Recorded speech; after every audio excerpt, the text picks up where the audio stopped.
Bio weapon के बारे में अभी कल्पना भी नहीं है कि कितना खतरनाक मायाजाल बुना गया है।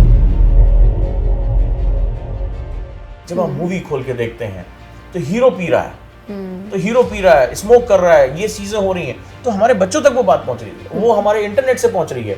तो ये जो सारा सेगमेंट है ना, ये बहुत बड़ा जाल है। ये भी समझने की जरूरत है कि चीन और अमेरिका दोनों का राइज जो है वो दुनिया के हित में नहीं है।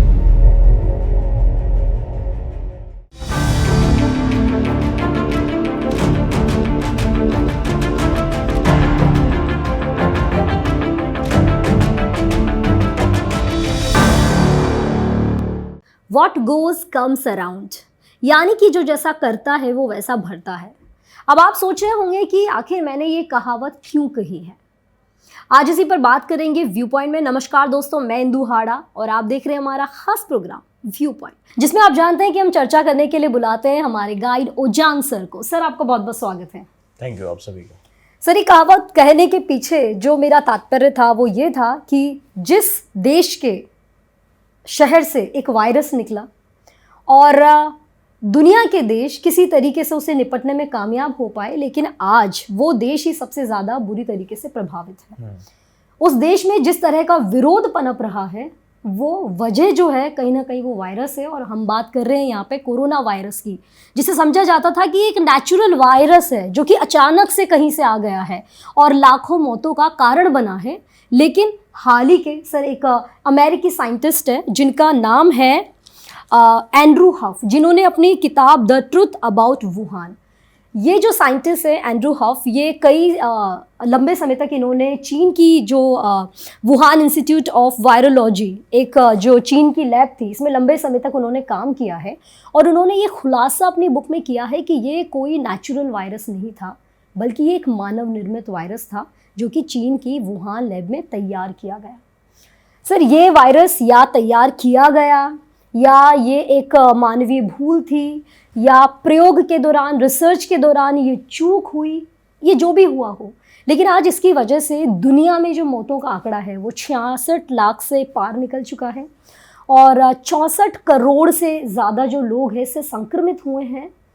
तो ये जो पूरी तस्वीर निकलकर इस वायरस, कोविड वायरस की वजह से जो आई है, और इसका जिम्मेदार चीन की उस वुहान लैब को और चीन को माना जा रहा है, जबकि चीन पूरी तरीके से इसे नकार रहा है। कैसे देखते हैं सर आप इस ट्रेजेडी को? देखिए, एंड्रू हफ ने जो अपनी किताब लिखी है, इससे पहले भी जब कोरोना वायरस फैला और वुहान इंस्टीट्यूट ऑफ वायरोलॉजी दुनिया की टॉप लीडिंग जो एक जिसे कहते हैं वायरस रिसर्च एक फर्म है, एजेंसी है, जिसमें दुनिया के तमाम देश अपना पैसा लगाते हैं, उसमें खासतौर पर विकसित देश अपना बहुत पैसा लगाते हैं, अमेरिका बहुत पैसा लगाता है। तो वहाँ पे पहले जो साइंटिस्ट जो चीन की थी, उन्होंने भी इसके बारे में बात की थी, लेकिन चीन में बात करना बड़ा मुश्किल था, दबी कुचली आवाज़, और धीरे धीरे वो आवाज़ दबा दी गई। और कहा जाता है कुछ साइंटिस्ट वहाँ से गायब भी हो गए, वो हमेशा के लिए उनके बारे में कोई जानकारी नहीं मिली। लेकिन एंड्रू हफ ने जो ये किताब लिखकर पूरी दुनिया के सामने लेकर आए हैं, यहाँ पर हम ये तो नहीं कह रहे हैं कि ऐसा हुआ होगा, लेकिन मैं कुछ फैक्ट, आज से 1.5 साल पहले जब मैं अपनी क्लास पढ़ा रहा था तो मैंने कुछ फैक्ट्स रखे थे और अपने स्टूडेंट से ही क्वेश्चन पूछा था कि ये कैसे संभव है। अगर दुनिया में वायरस के इतिहास को हम देखें तो दुनिया में कोई भी वायरस ऐसा नहीं रहा जो इतने तेजी से म्यूटेट करता हो। मतलब आपका जो पहला आया वेरिएंट, फिर दूसरा वेरिएंट, तीसरा वेरिएंट, चौथा वेरिएंट, वेरिएंट पे वेरिएंट आते हैं, देश क्लाइमेट के हिसाब से अपना वेरिएंट ही म्यूटेट कर रहा है। तो उन्हीं दिनों में मुझे ये बात आया कि इतनी तेजी से अडॉप्ट करना, अडॉप्शन हो सकता है, mutation is a natural process, but it takes lot of time. ये 7-8 साल 10 साल उस क्लाइमेट को अडॉप्ट करके ये हो जाता है, बट 6-6 महीने में इसके वेरिएंट्स आ रहे हैं। तो उसी समय मैंने अपने स्टूडेंट से क्लास में पढ़ाते समय, अगर कोई सुन रहे होंगे तो उनको याद होगा, मैंने कहा था कि इसका जो म्यूटेशन का टाइम है ये इतना फास्ट है कि ये आर्टिफिशियल लग रहा है, ये नेचुरल नहीं है, क्योंकि नेचुरल अडॉप्ट नहीं कर रहा है, म्यूटेशन जो है नेचुरली नहीं हो रहा है। तो ये जो है वो मैंने उस समय भी कहा था कि आने वाले समय में हो सकता है रिसर्च हो, और हो सकता है ये बात दुनिया के सामने आए कि ये जो है वो मानव ने बनाया है, ये जो है लैब में बनाया गया। और देखिए आज किताब में वो बात आने लगी है। अब सच क्या है झूठ क्या है, ये लॉजिक, ये आगे इन्वेस्टिगेशन का विषय है। अब बात इन्वेस्टिगेशन की जब आती है तो ये इतना आसान नहीं है। इसका कारण क्या है?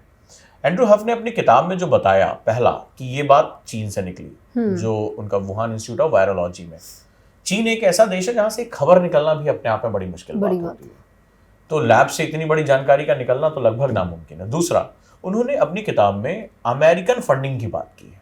बिल्कुल सर, मैं नेक्स्ट इसी क्वेश्चन पर अमेरिकन फंडिंग की बात की है। अब ये जो अमेरिका है ये सूचनाओं का बादशाह है, वो जो सूचनाएं चाहेगा वही बाहर जाएंगी, जो नहीं चाहेगा उसको वो घुमा फिरा के रख देगा। अब दोनों का नेचर जो है वो बड़ा अजीबोगरीब है। ये पूरी दुनिया के लिए सोचने का विषय, क्योंकि ये दोनों दुनिया में जो है वो ट्रेड वॉर के बारे में बात करते हैं। बाहर तो वे ट्रेड वॉर के बारे में बात कर रहे हैं कि देखो हम ट्रेड जो है वो फलाना ठिकाना चलो, और अंदर ये क्या काम कर रहे हैं जरा समझने की बात है। तो जो मेरे ऑडियंस है जरा उसको समझें, अमेरिकन फंडिंग की बात क्यों आती है। अमेरिका डेमोक्रेसी में एक ऐसा देश है जहां पे लॉबिंग जो है, यानी कि गुट समूह जिसे दबाव समूह कहते हैं, वो लीगल है। जैसे अमेरिका की बात करें तो अमेरिका कभी भी अपने वेपन्स पे प्रतिबंध नहीं लगा सकता, क्योंकि अमेरिकन राइफल एसोसिएशन बहुत पावरफुल है, उसकी वेपन लॉबी इतनी पावरफुल है कि राष्ट्रपति भी कुछ नहीं कर सकता। वहां के स्कूलों में जो है डेली आए दिन गोलीबारी होती है, लेकिन बैन नहीं लग सकता वहां पे, बैन नहीं लग सकता वहां पे। इसी तरह से बहुत समय पहले एक मूवी आई थी रेसिडेंट इविल, कई सीरीज उसमें आई थी, जिसमें दिखाया गया था कि कैसे वायरस जो है इंसान को पिशाच बना देता है, बर्बाद करके रख देता है। उन्हें दोनों ये चर्चा चली थी कि आने समय में ऐसे वायरस बनाए जा सकते हैं जो बेसिकली बायोलॉजिकल वेपन की कैटेगरी में आएंगे, और इनकी दवा ढूंढने के नाम पे जो अमेरिकन वैक्सीन मार्केट है, जो मेडिसिन मार्केट है, वो बहुत पावरफुल है, बहुत बड़ा है। माना जाता है कि दुनिया भर में जो कृत्रिम वायरस है इनको पैदा करने का जो काम है वो यही करता है, ठीक है, ताकि दुनिया में जब बीमारियां होंगी तो दुनिया में क्या होगा, दवाई की जरूरत पड़ेगी। जैसे अमेरिका क्या करता है, पहले वो आतंकवादी दलों को सपोर्ट करता है, जब आतंकवाद फैल जाता है तो उनको दमन करने के नाम पे फिर वो और हथियार बेचता है, और देशों को जो है लड़ने के लिए मदद देता है, वो अपने हथियार बेचता है मदद के नाम पे, अपने आप को हीरो की तरह भी, और अपना मार्केट को फैलाता रहता है। वैसे वायरस भी उसके लिए एक मार्केट हो सकता है, यहाँ पर ये बात कही जा सकती है। अब उसने चाइना को ही क्यों चुना, जबकि उसके पास ही बड़े अच्छे अच्छे इंस्टीट्यूट हैं, लेकिन वहां है डेमोक्रेसी अमेरिका में, वहां सूचनाएं आसानी से प्राप्त की जा सकती, लोग पढ़े लिखे हैं, और वो जैसे विकीलीक्स के बाद से उसके भी कान खड़े हो गए कि उसका जो पेंटागन और तमाम जो इंपॉर्टेंट डाटा था विकीलीक्स में वो भी बाहर आ गया। तो उसको एक ऐसा देश चुनना था जो साइंस एंड टेक्नोलॉजी में आगे हो, लेकिन वो खुला ना हो, वो एक अलग तरह का शासन। अब जैसे दुनिया में ऐसा कौन सा देश है, चाइना, कि वहां पर अच्छे लोग भी हैं, पढ़े लिखे लोग भी हैं, सब कुछ है, चुप भी रहते हैं, और खबरें भी बाहर नहीं जाती है, आ ही नहीं सकती हैं। तो ये अगर ये बात सही है ना, तो ये दुनिया के लिए इतनी बड़ी खतरे की घंटी है कि अभी तक पूरी दुनिया जो है वो परमाणु बम गिन रही है बैठ के, अमेरिका और रशिया की, और यहाँ बायो वेपन तैयार हो रहे हैं। बायो वेपन के बारे में अभी कल्पना भी नहीं है कि कितना खतरनाक माया जाल बुना गया है जो पूरी ह्यूमैनिटी को ना कैप्चर कर सकता है, देशों को घुटने के बल ला सकते हैं। ये तो परमाणु बम और इन सबसे भी ज्यादा घातक और खतरनाक है।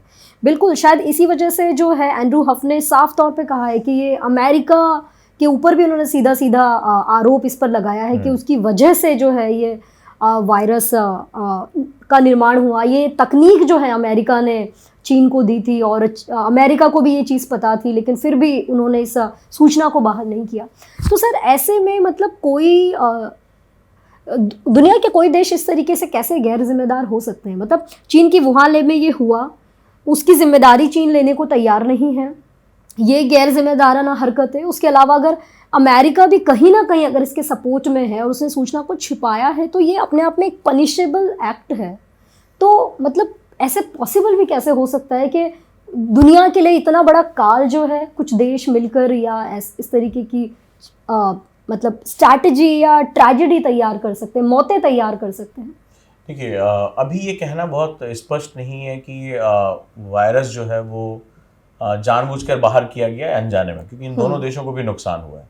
ये भी हो जाता है कि कई बार जो है वो आप काम कर रहे होते हैं, वायरस डेवलप कर रहे होते हैं कई और कारणों से, और वो जाने अनजाने भी लीक हो गया, या कोई ऐसा जो है लापरवाही की वजह से वो लीक हो गया अनजाने में ही, लेकिन उसने बहुत डिजास्टर जो है वो किया।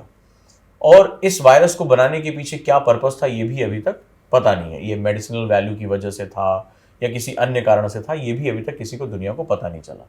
अब आपके दूसरे प्रश्न पर आ जाते हैं, और वो दूसरा प्रश्न है कि क्या ये पनिशेबल एक्ट है? तो दुनिया में बायोलॉजिकल वेपन्स को कंट्रोल करने के लिए नियम है, एक्ट है, उसके लिए प्रतिरोध है, उनके व्यापार पे निषेध है, तमाम तरह के एक्ट के अंतर्गत ये रखा गया है। लेकिन ये जो घटना है वो अपने आप में बहुत अलग तरह की घटना है, क्योंकि ये वाकई में वेपन है या नहीं है, नोबडी नोज। क्योंकि वेपन में हम किसी टारगेट ऑडियंस के ऊपर, या टारगेट जो है हमारा जो दुश्मन होता है हम उसको यूज करते हैं कि भाई जैसे सद्दाम हुसैन के ऊपर आरोप लगा कि बायोलॉजिकल वेपन बना रहे हैं तो उसको खत्म कर दिया जाना चाहिए, ठीक है। तो ये पश्चिम का प्रोपेगेंडा होता है बेसिकली।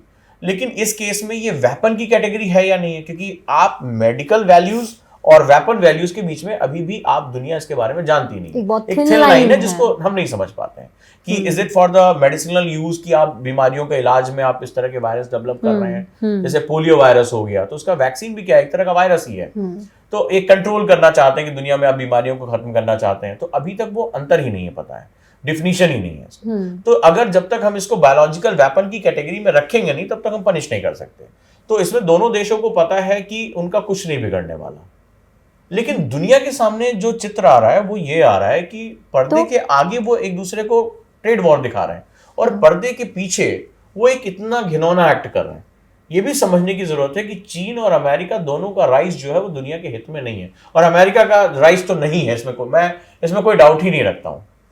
तो सर ऐसा कोई पैरामीटर नहीं है जिससे कि बायो वेपन है या नहीं उसकी पुष्टि की जा सके? अब दुनिया को इसके बारे में सोचना पड़ेगा, क्योंकि इस तरह का अभी कोई बहुत बड़े पैमाने पर कोई ऐसा लागू नहीं है। अगर होता तो हम सिर्फ क्या कर सकते हैं, सैंक्शंस लगा सकते हैं, उनका बाइकआउट कर सकते हैं, जनता इसके बारे में बात करेगी। लेकिन मैंने कहा ना कि वेपन की एक कैटेगरी होती है, हमने उसके लिए कानून बना रखे हैं, बट चीन तो पहली बात वो भी नहीं मानता है, और दूसरी सबसे बड़ी बात है कि हम इसको वेपन की कैटेगरी में जो है परिभाषित करने के लिए, डिफिनीशन करने के लिए हमारे पास कोई तरीका ही मौजूद नहीं है। तो हम इसको कैसे, इसको वेपन की कैटेगरी में कैसे, तो पनिश करना तो दूर की बात हो जाएगी, दूर की बात है। और जो अमेरिका की, जो मैं ये नहीं कहूंगा कि अमेरिका का देश इन्वॉल्व है, सरकार इन्वॉल्व है, मैं ये कहूंगा कि वहां की जो वैक्सीन लॉबी, जो मेडिसिन लॉबी, जो बहुत पावरफुल है, जो सरकार को कठपुतली की तरह चलाती है, वो इसके पीछे जिम्मेदार हो सकती है। क्योंकि जितना ही ज्यादा ये फैलेगा उतना ज्यादा उनको प्रॉफिट भी होगा। और आने वाले समय में जब इन कंपनीज, फाइजर और ये तमाम दुनिया भर की कंपनी, अमेरिकन, इनको जब आने वाले टाइम में जब इनका जब चेक किया जाएगा डाटा, तो देखा जाएगा इनके प्रॉफिट में कितना जंप आया। ये भी देखने की बात है। और शायद ये भी हो सकता था कि अगर ये जानबूझकर किया गया है तो चीन के भी वैक्सीन मार्केट को बड़ा बूम मिलता, लेकिन किसी को पता नहीं था उसमें भारत भी कुछ ऐसा कर लेगा और तेजी से वो जो है वो अपने इस टूटे फूटे हेल्थ सिस्टम को रिवाइव करते हुए, उसको ग्रीस करते हुए, राष्ट्रीय भावनाओं के साथ जोड़ते हुए अचानक से वो एक नया खिलाड़ी बनकर निकला। भारत को तो इसीलिए मेरे ख्याल से जुगाड़ वाला, मतलब हम जुगाड़ करके कहीं, बात ये है कि भारत इसमें बहुत चमत्कारिक रूप से उभरा। हाँ। भारत ने वो कर दिखाया जो विल पावर का कमाल है, पूरे पॉलिटिकल एरिना में कैलकुलेट नहीं हो पा रहा था। भारतीयों की ताकत इकट्ठा हो गई, वो स्ट्रिंग का काम करने लगी।